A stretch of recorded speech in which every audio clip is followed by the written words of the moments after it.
나의 자녀들아, 내가 이것을 너희에게 쓰면 너희로 죄를 범하지 않게 하려 함이라. 만일 누가 죄를 범하여도 아버지 앞에서 우리에게 대언자가 있으니 곧 의로우신 예수 그리스도시라. 그는 우리 죄를 위한 화목제물이니 우리만 위할 뿐 아니요 온 세상의 죄를 위함이심이라. 우리가 그의 계명을 지키면 이로써 우리가 그를 아는 줄로 알 것이요 그를 아노라 하고 그의 계명을 지키지 아니하는 자는 거짓말하는 자요 진리가 그 속에 있지 아니하되 누구든지 그의 말씀을 지키는 자는 하나님의 사랑이 참으로 그 속에서 온전하게 되었나니 이로써 우리가 그의 안에 있는 줄을 아노라. 그의 안에 산다고 하는 자는 그가 행하시는 대로 자기도 행할지니라. 아멘. 네, 언약 안에 누리는 순종이라는 제목으로 오늘 좀 말씀 나누려고 하는데요. 저 본문을 이렇게 처음 읽었을 때 되게 좀 난감했습니다. 이게 비슷한 이야기가 계속 또 나오고 또 나오는 것 같아서 어떻게 좀 나눠야 될까, 어떤 말씀을 전해야 될까, 이렇게 저도 많이 좀 묵상을 좀 했었습니다. 오늘 이야기를 제가 한번 잘 나눠보도록 하겠습니다. 걸리버 여행기라는 소설이 있는데요. 이게 생각보다 꽤 오래된 고전입니다. 1726년에 영국에서 처음으로 출판이 되었고요. 원래는 이 책이 4개의 나라를 이렇게 돌아다니는데 출판업자가 너무 기니까 뒤를 잘라낸 거예요. 그래서 2개 나라, 우리가 아는 소인국과 대인국, 뭐 이렇게 우리 알고 있죠. 그 2 나라만 가는 것으로 돼 있는데요.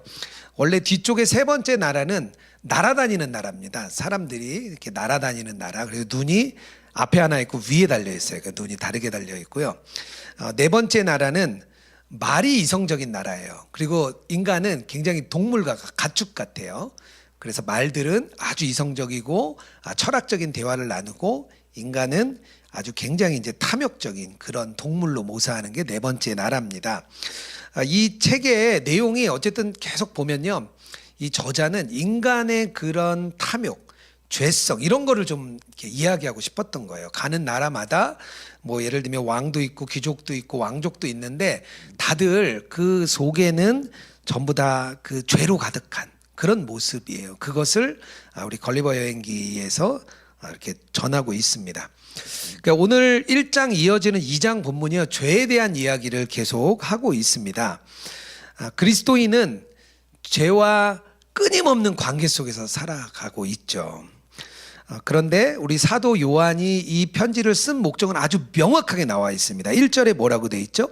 너희로 죄를 범하지 않게 하려 함이라. 하나님께서 원하시는 것은 어떤 것이든 죄를 합리화하는 걸 원치 않으신다는 거예요. 죄를 짓지 말라 그 얘기죠. 그러려면 일단 죄가 뭐냐, 죄에 대한 정의도 좀 필요하고요. 왜 죄를 이렇게 짓지 말라고 하는 건지 그런 이야기를 먼저 조금 정리하고 들어가야 될 것 같아요. 근데 죄는 쉽게 이렇게 이야기하는 게 제일 좋을 것 같습니다. 하나님과의 연합을 방해하는 모든 행위들, 마음으로 짓는 거든 육체로 짓는 거든 하여튼 이 연합을 방해하는 것이라면 다 죄라고 생각하면 됩니다. 우리의 삶이 진리에 의해서 지배받지 않고 우리 마음속에 있는 욕망에 의해서 지배를 받으면 죄를 짓게 되는 거예요. 그건 뭐 당연하겠죠. 이 죄를 짓고 있다. 이것은 뭐하냐면 하나님의 생각이 우리 속에 들어와서 우리 삶의 중심에 있지 못하다는 겁니다. 물론 하나님이 늘 우리 삶의 중심이 아닌 건 아니에요. 오늘 이렇게 예배드리러 오신 분들 안에는 정말 하나님이 마음 안에 계시니까 온라인으로 또 현장에도 멀리서도 오시는 거죠. 분명히 주님이 우리 안에 있을 때가 있습니다. 근데 그렇지 않을 때, 우리가 욕망에 흔들릴 때 죄에 우리가 이렇게 넘어지게 되는 거죠. 죄는 본질 자체가 잘못됐어요. 그래서 이 죄의 열매는 다 결론은 어떤 게 되냐면요. 죄가 생산해내는 것은 비참해지고 파괴적이고 못된 것들, 결국은 죄가 문제가 많기 때문에 결론은 다 그런 것으로 나타납니다. 심지어는 하나님이 이 죄 때문에 하늘에서 이 땅에 오신 거예요. 이 땅에 오신 이유는 순전히 죄 때문입니다. 그리고 예수님이 십자가에서 피 흘리신 것도 결국 죄 때문이에요. 그러니까 죄가 아주 엄청난 큰 문제가 있는 거죠. 죄 자체가. 나중에 복음이 전파되고 나서요, 죄는 어떤 일을 하냐면 복음이 전파되는 걸 막습니다. 그리고 복음의 능력도 손상시켜요. 그러니까 죄가 이런 거예요. 그러니까 하나님이 죄 짓지 말라 얘기하시는 거예요. 이런 문제들이 많으니까 죄 짓지 말라고 하시는 거예요. 그런데 현세에 사는 우리 그리스도인들은 어떻습니까? 그 누구도 죄로부터 자유롭고 죄가 없다고 또 주장할 수도 없어요. 그게 우리 현실의 우리의 모습입니다. 그래서 그리스도인의 삶과 이 죄, 이 두 개의 그 관계, 이 중간에서 문제가 많이 발생을 하는 거예요. 특별히 이게 오늘 이제 저는 이제 두 가지 아주 극단적인 문제를 먼저 좀 나누고 이렇게 가려고 해요. 첫 번째 문제는 뭐냐면 이 죄 때문에 아예 죄에 대한 승리를 포기해 버리는 거예요. 그러니까 아예 낙심해 버리는 겁니다. 우리의 마음이. 예수님을 믿으면 우리 마음에 간절한 마음이 생깁니다. 진짜 죄 짓지 않고 정말 거룩하고 순결하게 살고 싶다. 그런 마음이 생기는데 그게 진짜 성령의 역사죠. 예수님 우리 안에 오시지 않으면 그런 일이 있을 수가 없습니다. 그런 마음이 드러났다면 분명히 예수님 우리 안에 오신 겁니다. 그런데 문제는 우리의 육신이 계속 죄를 짓게 만드는 거죠. 계속 죄를 짓고 싶지 않은데도 불구하고 우리 육신의 옛 자아에 우리가 끌려서 자꾸 죄를 짓게 됩니다. 그러면 죄는 어떻게 만드냐? 우리를 아주 지독한 구렁텅이로 우리를 끄집어 내리는 거죠. 그 죄가 그렇게 역할을 하는 거예요. 그 일로 인해서 어떻게 되냐면 하나님과의 사귐이 멀어지는 거예요. 관계가 멀어지게 만들고 기쁨도 없어지고 감사도 없어지고 마음은 늘 불안하고 염려되고 근심만 계속 이제 일어나게 되는 거죠. 나중에는 어떤 일까지 생기냐면 내가 하나님께 나는 그래 이제는 기도도 할 수 없어. 이 문제에 대해서 기도도 할 수 없어. 그렇게까지 우리의 마음이 이렇게 낙심해서 떨어지게 됩니다. 키에르케고르가 죽음에 이르는 병이라는 아주 재미없는 책을 쓰셨어요. 읽으면 아주 어려워요. 내용이 무슨 얘기인지 잘 모를 정도로. 근데 거기서 제가 몇 가지 이제 찾아낸 게 있는데요. 인간에게 절망이 있다는 거예요. 몇 가지 절망이 있는데 그 중에 하나가 뭐냐 하면 어떤 존재가 되어야 되는지는 다 알아요. 우리 사람들이 나는 이러이런 존재가 되어야 돼. 그건 알아요. 그런데 문제는 그 위치에 도달할 수 없다는 것. 그것을 알면 절망하게 된다는 거예요. 그래서 그게 죽음에 이르는 병 중에 하나입니다. 죄를 짓지 않는 사람이 되어야 되는데 그럴 수 없다는 절망. 그게 우리에게 오니까 우리가 낙심을 하게 되는 겁니다. 악한 마귀가 우리 안에 자꾸 이렇게 낙심과 절망으로 몰아넣었는데요. 그거에 넘어가면 안 되죠. 그러니까 이게 한쪽의 극단이에요. 또 한쪽의 극단은 뭐냐면 죄를 그냥 방관하는 거예요. 아주 그냥 방종해 버리는 거죠. 그냥 죄와 타협해서 이 정도는 괜찮아 하면서 죄에 대한 마음의 문을 확 열어주는 거예요. 이게 반대 끝이에요. 그리고 어떻게 생각하냐? 하나님은 다 용서해 주시니까. 하나님 다 용서해 주실 거야. 그렇게 생각하는 게 또 한쪽의 이제 극단입니다. 신앙생활을 오래 하면 좀 그런 것 같아요. 그래도 교회 안에 있고 또 주님 말씀대로 살려고 노력하다 보면 막 또 그렇게 나쁜 죄를 짓진 않아요. 그래도 우리가 그래서 세상 나가서 막 세상 사람처럼 그런 나쁜 죄 짓진 않잖아요. 그러다 보면 어떤 마음이 생기냐 하면 나는 좀 죄와 무관한 존재가 되어버리는 거예요. 죄는 저기 멀리 떨어져 있고 난 하나님의 은혜와 긍휼과 사랑만 구하는 그런 존재로 이렇게 들어갈 수가 있습니다. 그래서 처음에 이제 복음을 전할 때 이런 문제까지 얘기하기 어려워요. 그렇죠. 아무래도 이런 문제까지 다 얘기하면 처음 믿는 사람이 아무래도 마음이 다치겠죠. 그래서 이런 얘기를 많이 한다 그래요. 당신이 뭘 하는지는 중요하지 않습니다. 단 예수님이 당신을 위해 뭘 해주셨는지가 핵심입니다. 그러니까 나의 행위와 행동은 없어지는 거죠. 그 주님이 나에게 해준 것만 이제 남는 거예요. 한국 사회에서는 한국 사회가 좀 되게 좀 어려운 것 같아요. 그래서 직장 생활을 하다 보면 우리가 죄의 문제에 좀 많이 넘어지기도 하고 쉽게 생각하는 것 같아요. 특히 한국 교회가 그래서 술, 담배 하지 말 것을 많이 이제 초창기부터 권유를 많이 했습니다. 왜냐하면 선교사님이 와 보니까 성도들이 너무 술 문제 노름하고 뭐 이런 것들이 너무 넘어지니까 술을 먹지 말라고 좀 많이 이야기를 하셨대요. 그게 지금까지 이어지는 거죠. 저랑 같이 이제 신학을 공부하셨던 한 분이 어느 집사님이셨는데 그분이 책을 쓰셨어요. 직장 생활하면서 자기가 제일 힘들었던 게 술 문제였대요. 그래서 이분이 성경에 있는 술에 대한 모든 구절을 다 빼가지고 자기가 연구해가지고 그 책을 하나 쓰시고 책도 내셨어요. 결론이 뭐냐면 집사님 술 드실 때 기도하고 드세요. 이게 결론이었어요. 기도하고 술 먹으면 괜찮다고 자기는 이렇게 결론을 내리셨다고 얘기하셔서 제가 참 웃기도 하고 참 삶이 쉽지 않구나 그런 생각도 좀 했어요. 그런데 제가 느낀 거는요. 저도 직장 생활할 때 술 문제가 참 어려웠거든요. 근데 이런 술뿐만 아니라 어떤 문제에 대해서 내가 마음을 이렇게 열어버리면 죄가 이렇게 들어오도록 문을 엽니다. 문을 열어버려요. 그 자체로는 죄가 아닌 게 있어요. 이건 뭐 죄일 수도 있고 아닐 수도 있어요. 그런데 영적으로 분명히 유익하지 않게 있다면 그것에 대해서 마음을 여는 순간 죄가 같이 막 딸려 들어옵니다. 하나님께서 그냥 우리가 안심하고 니들 죄 지어라. 그래서 하나님이 십자가에 우리 예수님을 달리신 게 아닙니다.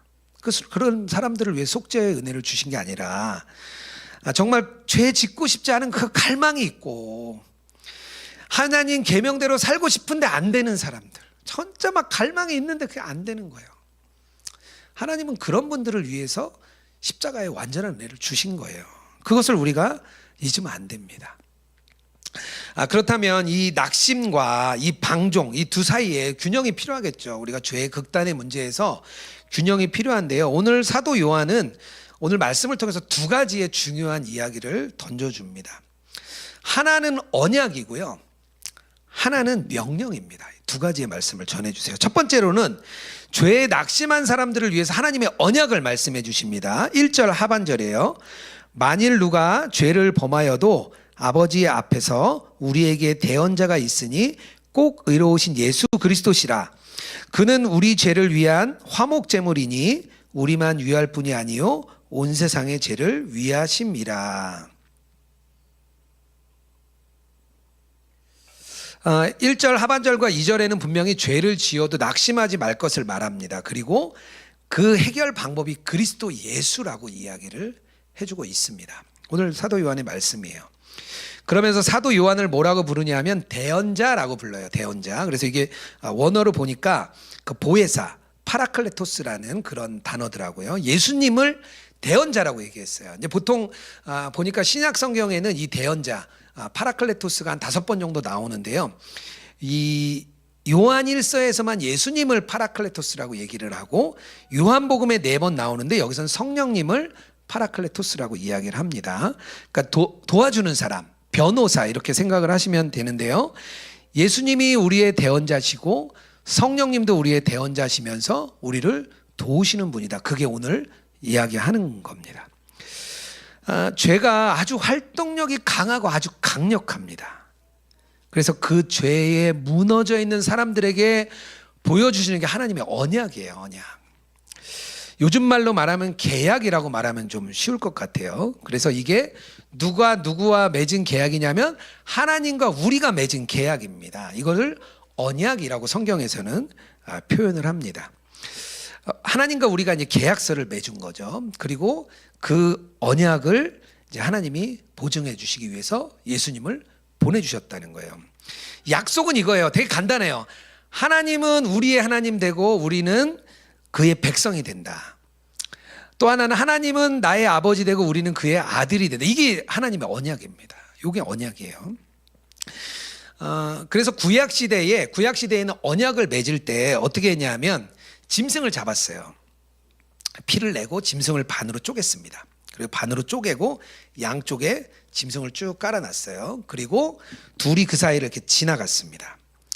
그 이야기는 뭐냐면 너와 나와 계약을 맺었는데 만약에 이 계약을 어길 시는 이 쪼개진 짐승처럼 피 흘리고 죽게 된다는 거예요. 그래서 그 계약을 이제 맺은 겁니다. 그런데 어떻게 됐죠? 이스라엘 백성들이 그 약속을 어겼죠. 이스라엘 백성들이 하나님과 약속을 계속 깨뜨렸습니다. 그래서 그때 했던 게 뭐냐면 동물을 잡아서 제사를 지낸 거예요.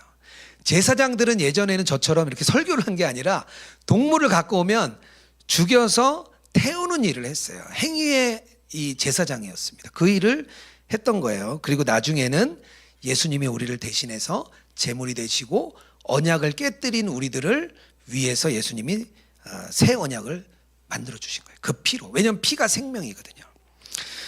예레미야 32장 40절에 이런 말씀이 있습니다. 하나님께서 약속을 지키겠다는 거예요. 제가 읽어볼게요. 내가 그들에게 복을 주기 위하여 그들을 떠나지 아니하리라 하는 영원한 언약을 그들에게 세우고 나를 경외함을 그들의 마음에 두어 나를 떠나지 않게 하고. 하나님이 약속을 하셨고요. 그 약속을 지키시겠다. 그리고 약속을 안 지키니까 어떻게 했죠? 대신 십자가를 통해서 그 지키지 않은 약속을 대신 죄를 이제 그곳에 매긴 거죠. 그리고 우리가 그 약속을 지킨 것처럼 하나님 말씀하시는 거예요. 결국 지금 시대, 신약 시대에 살고 있는 우리들은 어떻게 하면 되냐면 그 약속을 믿는 거예요. 우리가 그 약속을. 하나님께서 자신의 백성들을 위해서 이루시겠다고 한 그 언약, 우리는요 늘 어기게 돼요. 우리는 늘 넘어져요. 쓰러져요. 하지만 하나님이 그 약속을 나는 끝내지 않을 거야.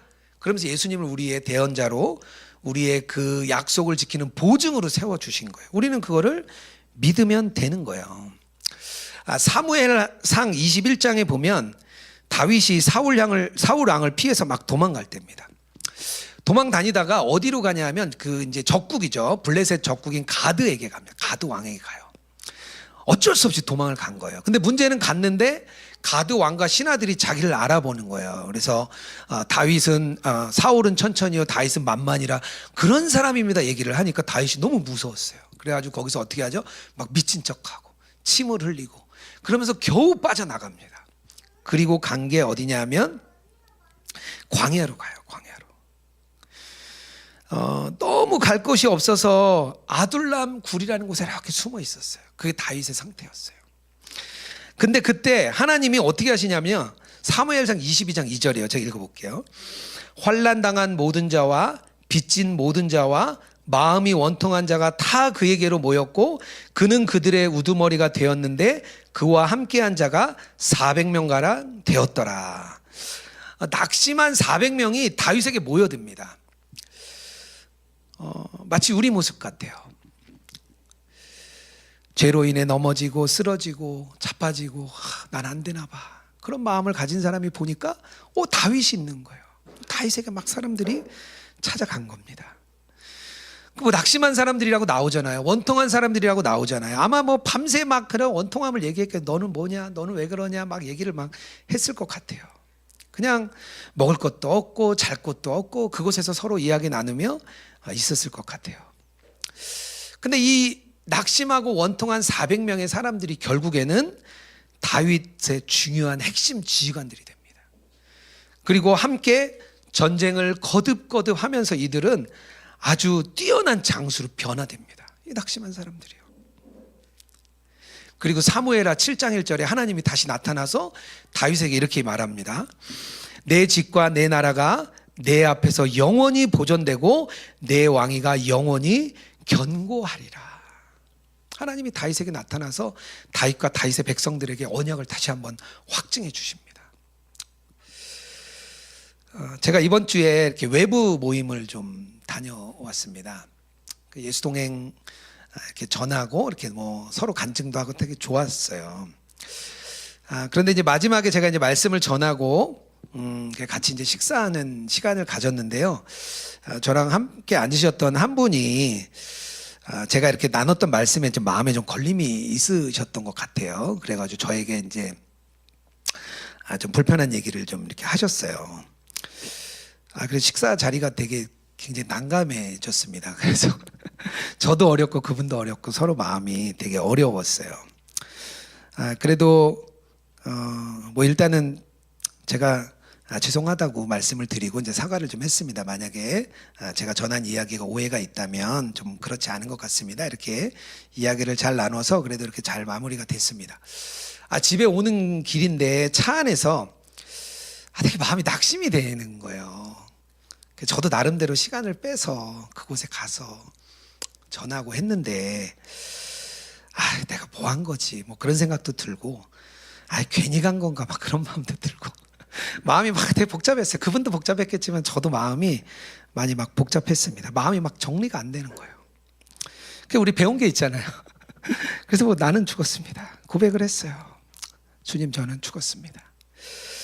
분명히 하나님이 예수동행 운동이 곳곳에 세워지고 또 많은 분들이 은혜 받을 거라는 마음을 주님이 주셨는데 그런 생각이 드니까 이게 금방 무너지더라고요. 그런 고백을 주님 앞에 계속 드렸습니다.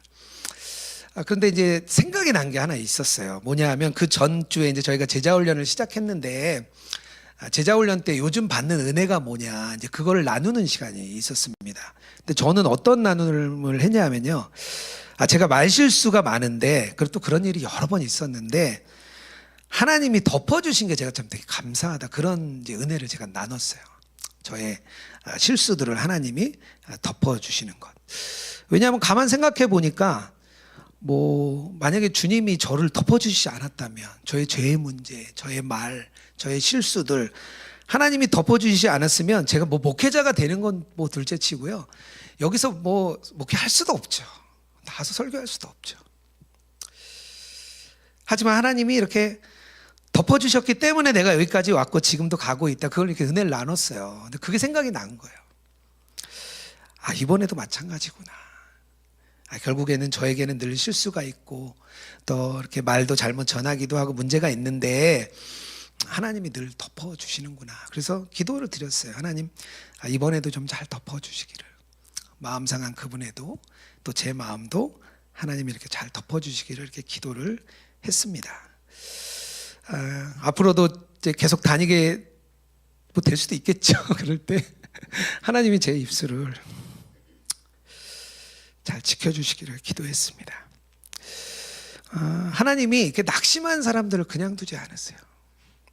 죄로 인해 넘어지신 사람들, 무너진 사람들, 마음 아파하는 사람들, 하나님 말씀하시는 거예요. 나는 너의 아버지고 너는 나의 아들이다. 너희들은 내 백성이다. 나는 너의 하나님이다. 그 약속을 계속 지키시는 거죠. 옛날뿐만이 아니라 오늘도 앞으로도 계속 우리를 지키시는 거죠. 십자가가 그 약속이거든요. 그 보증이거든요. 그 약속이 그래서 깨지지가 않습니다. 우리가 죄의 문제에 낙심할 때 하나님의 언약을 꼭 기억하시는 저와 여러분 되기를 축복합니다. 두 번째는 죄의 이제 방종에 대한 문제죠. 반대로 죄에 대해서 너무 허용적인 우리들. 주님은 뭐라고 말씀하시냐면 계명에 순종하라고 말씀하세요. 3절이에요. 우리가 그의 계명을 지키면 이로써 우리가 그를 아는 줄로 알 것이요. 6절입니다. 그의 안에 산다고 하는 자는 그가 행하시는 대로 자기도 행할지니라. 성경에서 그리스도인의 삶은 교리를 믿고 그 교리를 동의하는 것뿐만 아니라 그대로 삶으로 나타나야 그리스도인이라는 거예요. 그게 성경에 계속되는 메시지입니다. 반대로 이렇게도 얘기를 해요. 우리의 행위가 진짜 구원받은 사람인지 아닌지 알 수가 있다는 거예요. 어떻게 구원받은 사람인지 아냐? 그리스도의 행위를 통해서 알 수 있다는 거예요. 예수님께서 우리를 구원하신 이유는요, 우리를 이렇게 천국에 들어가게 하는 차원이 있고요. 또 하나는 뭐냐면 천국이 우리 안에 들어오는 겁니다. 그러니까 예수님이 우리처럼 되셨죠. 하늘의 보좌를 버리시고 오셔서 우리처럼 되신 거죠. 그 사건일 뿐만 아니라 우리도 예수님처럼 되는 게 구원입니다. 그러니까 이 의미 안에서 오늘의 말씀을 이해를 해야 돼요. 그렇다고 우리가 계명 지킨다 그래서 금지 명령 이렇게 딱 적어 놓고 이건 지키고 이거는 뭐 하고 안 하고 이렇게 하라는 건 아니에요. 유대인들이 이게 그 모세 오경에 있는 이야기를 쫙 뽑아 보니까 지켜야 될 율법을 613가지로 정리를 했습니다. 우리가 하지 말아야 될 것, 해야 될 것 이렇게 613가지를 정리하고요. 그걸 지키려고 아주 부단히 노력했어요.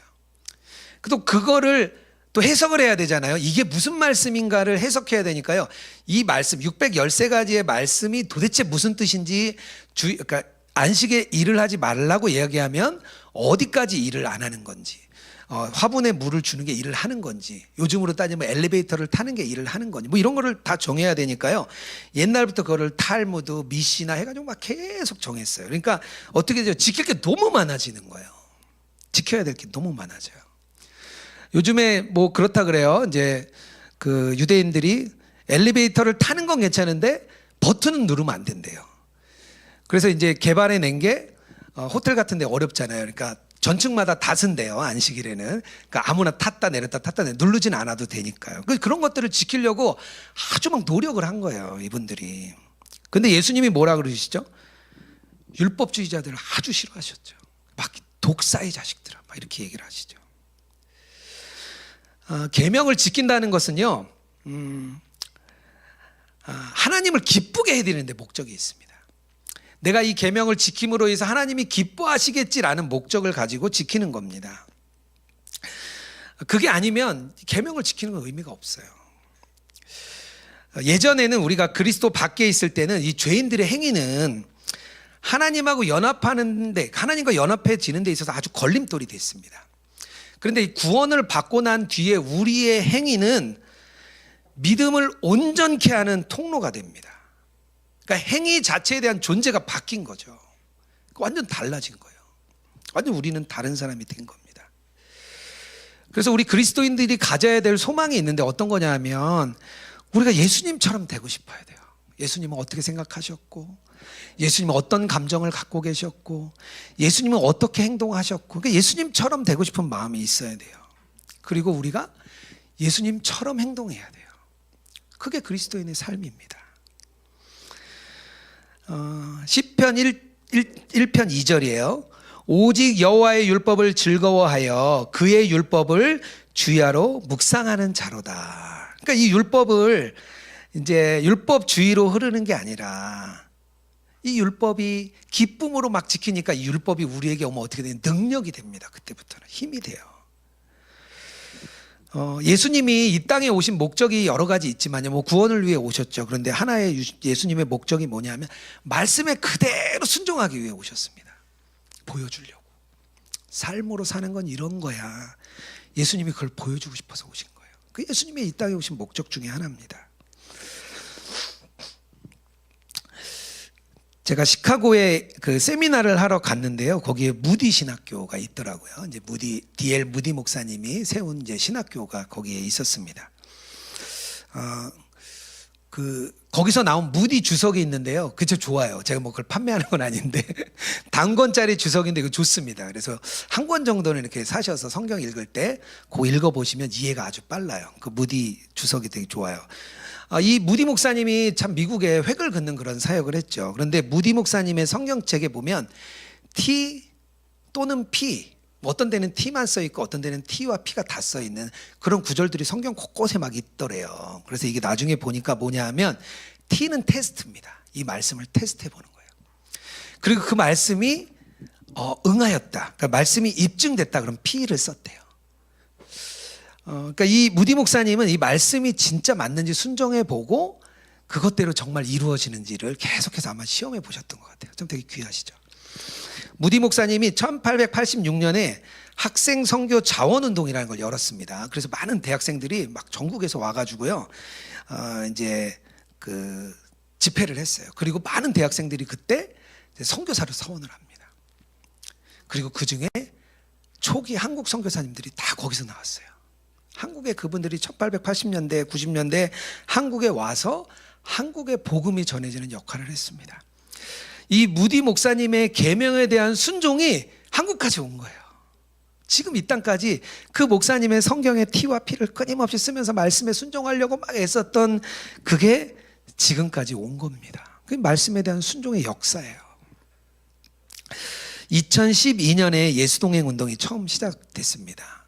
선한목자교회에서 2010년부터 동행일기를 쓰기 시작하고 2012년에 지금 하고 있는 With Jesus Ministry 운동이 이제 그때 시작을 했습니다. 그때 유기성 목사님 포함해서 11명이 모였어요. 뭐 진행되고 있는 사역도 나누고 앞으로 어떤 사역이 되면 좋을까 막 그런 이야기도 나왔습니다. 그 중에 나왔던 것 중에 하나가 인터넷 교회가 있었어요. 인터넷 교회. 그래서 그때 이제 그 회의록에 이런 내용이 써 있어요. 좀 지역 교회하고는 다른 공동체가 형성되는 그런 교회였으면 좋겠다. 그리고 그동안 이제 뭐 인터넷 교회라고 하면 홈페이지에 자유 게시판에 글 올리고 서로 댓글 달고 뭐 그 정도였다면 우리 이 동행일기 앱을 통해서 인터넷 교회가 되면 좋겠다. 그런 이야기가 거기 써 있었어요. 그리고 뭐 그건 잊어버렸습니다. 다 잊어버리고 그냥 예수동행 사역을 한 거죠. 뭐 그때만 해도 뭐 유튜브는 거의 이단들이 꽉 잡고 있었어요. 이단들 뭐 꽉 잡고 있었고요. 그리고 뭐 이렇게 겨우 이제 스마트폰도 이제 막 나와가지고 이제 막 보급될 때니까 아직 지금 같은 시대가 아니었죠. 그렇게 이제 13년이 흘렀습니다. 그냥 작은 일에 하나하나 순종하면서 이제 걸어왔던 것 같아요. 뭐 크게 달라지는 것 같지 않은 일들이었습니다. 주님이 주시는 사역이 있으면 한 걸음 걷고 또 주님이 열어주시는 사역이 있으면 또 한 걸음 걷고 뭐 크게 특별하게 막 놀라운 순종을 한 적은 없었던 것 같아요. 그냥 주님이 주시는 마음에 한 걸음 한 걸음 걸어갔던 것 같습니다. 그리고 로그인 처치가 탄생을 한 거죠. 그래서 저는 그때 이런 교회가 가능할 거라고 생각 못했고요. 이런 예수 동행으로 교회가 이루어진다고 또 상상도 못했습니다. 그러니까 그 작은 걸음이 여기까지 온 거죠. 뭐 하지만 로그인 처치는 지금도 사실 어떻게 될지 모르죠. 제가 온라인 교회 로그인 처치 계속해서 잘 교회만 섬긴다고 하니까 많은 분들이 걱정해 주셨어요. 온라인 교회는 한 번에 무너질 수 있습니다. 온라인 교회 자기를 갖기 어렵습니다. 온라인 교회는 아직 시기상조입니다. 막 그런 얘기들을 막 해주세요. 저를 걱정해서 해주시는 얘기죠. 그래서 잘 양다리를 걸치고 계세요. 그런 이야기를 막 하셨어요.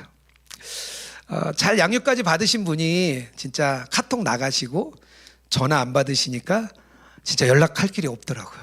마음이 저도 참 그럴 때 어려웠습니다. 하지만 그냥 매일 작은 순종을 드리는 것 같아요. 우리 동행이 같이 쓰고 나누는 우리 많은 우리 온라인 성도님들 그냥 매일매일 그 순종을 드리는 것 같아요. 주님이 주신 마음에 깨닫고 그거대로 순종해보고 그런 걸음들을 계속 걷는 것 같아요. 그냥 일기에 꼬박 써 있는 거죠. 그래서 저는 좀 기대가 됩니다.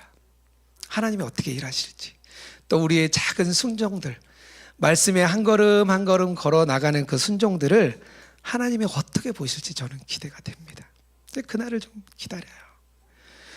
분명히 하나님께서 일을 이루실 줄 믿습니다. 우리의 생각과 우리의 마음이 아니라 주님의 뜻대로 분명히 교회를 이루실 거라고 저는 믿습니다. 제가 말씀을 마치면서 그런 생각이 들었어요. 우리가 언약을 믿고 계명에 순종하고 뭔가 숙제가 갑자기 생긴 것 같은 거예요. 뭔가 막 해야 될 것 같고 의무감도 생기고 책임감도 생기고 또 강요하는 건가 막 이런 마음도 저에게 막 일어났어요. 근데 주님이 저에게 주신 마음이 어떤 거냐면요, 그건 너희들이 이루는 게 아니야. 너희들이 할 일이 있다면 예수님을 바라보는 거야. 그 주님을 바라보면서 한 걸음 한 걸음 걸어가면 주님이 이룰 것이야. 뭐 그런 마음 주셨어요. 그래서 저도 그렇게 말씀드리고 싶습니다. 의무감이나 책임감이나 강요로 받아서 절대 그 길은 갈 수 없습니다. 우리가 주님 바라보고 걸어갈 때 주님이 일하시고 그냥 우리는 우리의 삶에서 그냥 최선의 경주를 다하면 됩니다. 그런 삶을 살아가는 우리 로그인 처치 모든 성도님 되기를 주님의 이름으로 축복합니다. 우리 이 찬양을 좀 같이 불렀으면 좋겠어요. 내 모습 이대로라는 찬양입니다. 내 모습 이대로 주님께 나아가고 주님이 그것을 기뻐 받으시고 우리는 오직 주님만 바라보며 달려나가는 그런 찬양입니다. 우리 찬양도 주님께 올려드리고 예물도 올려드리는 시간 갖도록 하겠습니다.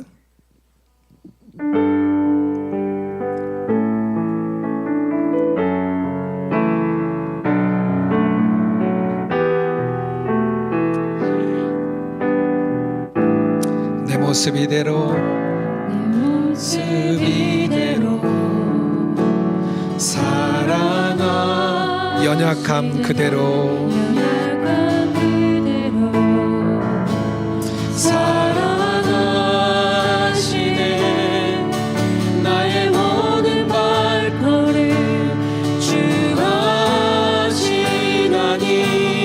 날 인도하소서. 날 인도하소서. 내 모습 이대로 사랑하. 연약함 그대로 사랑하시네. 사랑하시네.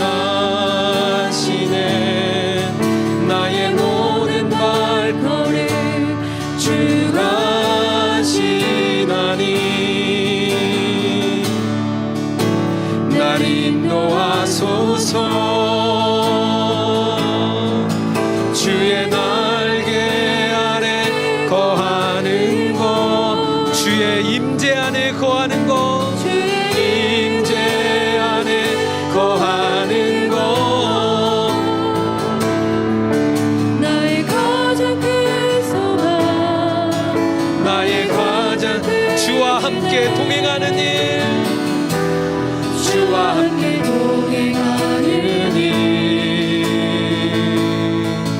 주의 날개 아래 거하는 것, 주의 임재 아래 거하는 것. 나의 가장 큰 소망, 나의 가장 큰 은혜, 주와 함께 동행하는 이. 내 모습 이대로 사랑하시네. 모습 이대로 사랑하. 우리 가슴에 손을 얹고 찬양하겠습니다. 연약한 그대로 사랑하시네. 사랑하시네.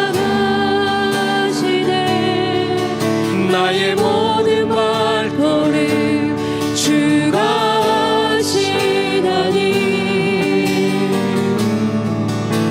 날 인도하소서.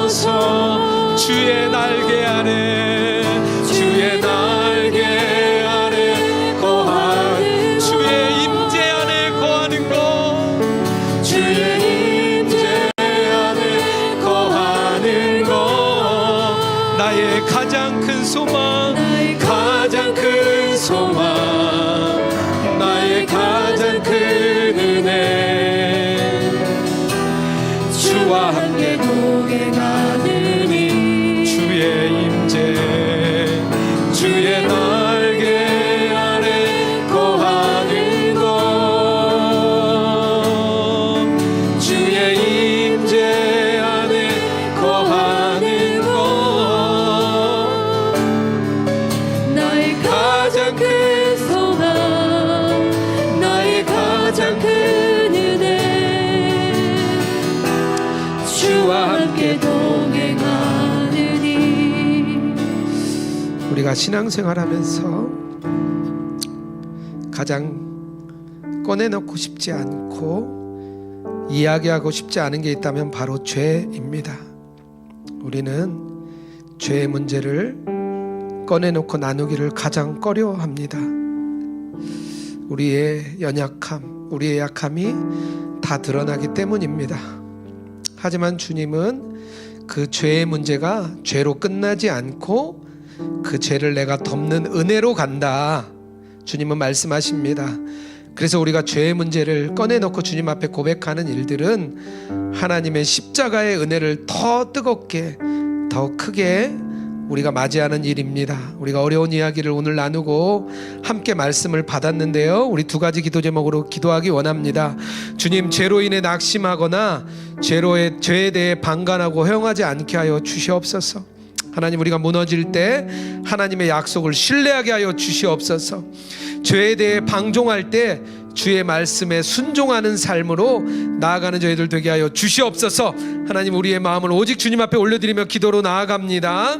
하나님 아버지, 오늘 죄의 문제를 우리가 들어놓고 나눴습니다. 하나님, 우리가 죄 앞에 우리는 무너집니다. 하나님, 죄의 문제 앞에 우리의 육신이 너무나 속절없이 무너집니다. 하나님, 죄의 문제 앞에 우리가 너무나 연약합니다. 하나님, 우리는 낙심하고 넘어집니다. 하나님, 우리가 의심에 휩싸입니다. 하나님, 우리는 죄의 문제 앞에 너무나 연약한 자들입니다. 하나님, 또 우리는 죄와 아무나 상관없는 자처럼 삽니다. 우리가 방관하며 살아갈 때가 너무나 많습니다. 죄는 나와 멀다라고 생각하며 살아갈 때도 있습니다. 하나님, 이 두 가지 앞에서 하나님의 말씀을 나의 진리로 삼고 걸어가는 저희들 되게 하여 주시옵소서. 하나님 우리 낙심한 우리에게 말씀하시는 십자가의 언약, 새 언약, 하나님의 영원한 언약이 하나님 우리에게 아버지여 우리의 길이 되게 하시고 하나님 우리에게 위로가 되게 하시고 우리에게 힘이 되게 하여 주시옵소서. 예수님께서 십자가에 돌아가시며 우리의 그 언약의 보증이 되셨다 말씀하셨사오니 하나님 그 보증을 우리가 온전히 믿고 걸어가는 저희들 되기 원합니다. 하나님 그 약속 앞에 하나님이 오늘도 우리를 일으켜 세우실 것을 믿습니다. 하나님 그 약속을 온전히 믿으며 걸어가는 저희들이 되게 하여 주옵소서.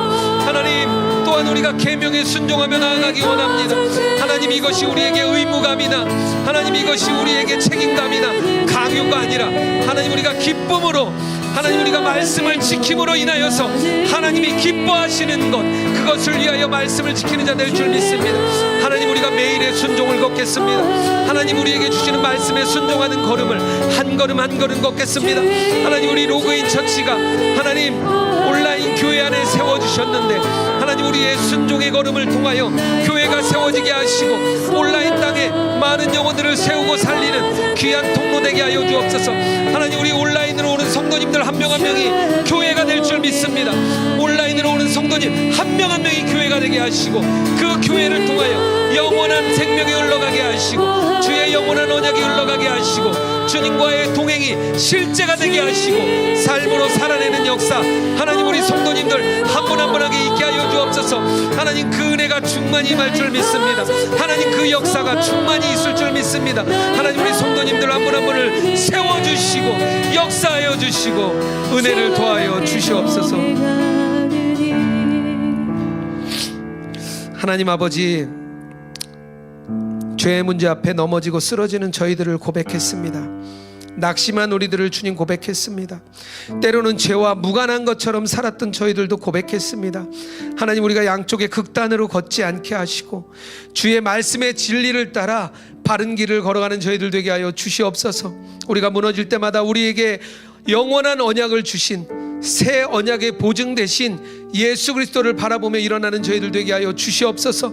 무너져 쓰러지지 아니하고 주의 약속을 온전히 믿고 걸어가는 저희들 될 줄 믿습니다. 하나님 우리가 죄에 방종한 삶이 아니라 정말 말씀에 순종하는 저희의 삶 되게 하여 주시옵소서. 하나님 그 말씀에 순종하는 것이 기쁨으로 순종하는 저희들 되게 하여 주시옵소서. 죄의 문제가 우리를 무너뜨리고 넘어뜨리려 하지만 그것을 주님 앞에 고백하고 나아갈 때 하나님은 그것을 은혜로 바꿔주실 줄 믿습니다. 그 고백이 우리의 삶 가운데 온전히 일어나게 하여 주시옵소서. 하나님 온라인상의 교회가 세워지고 우리 온라인으로 오는 성도님 한 분 한 분이 교회인 줄 믿습니다. 각자의 자리에서 하나님의 교회로 온전히 세워지는 역사 있게 하여 주시옵소서. 하나님 오늘 드린 예물이 우리 온라인상의 교회를 세우는 데 사용되게 하여 주시옵소서. 하나님 나라가 온라인상에 세워지는 데 쓰이게 하시고 하나님의 역사를 이루는 예물 되게 하여 주옵소서. 우리 예물 드린 손길들 하나님 붙잡아 주시고 역사하시고 은혜로 덮어 주시옵소서. 물질로 인하여 어려움 당하지 않게 하시고 어려운 시대를 사는데 주님의 풍성한 은혜를 누리며 살아가는 우리 로그인처치 모든 성도 될 수 있도록 주님 역사하시고 인도하여 주시옵소서. 이제는 우리 주 예수 그리스도의 은혜와 하나님 아버지의 사랑과 성령의 교통하시고 역사하심이 언약을 믿고 주의 말씀에 순종하며 걸어나가기 원하는 우리 로그인처치 모든 성도들과 온라인 땅의 주의 백성 위에 이제로부터 영원토록 함께 하시기를 축원하옵나이다. 아멘.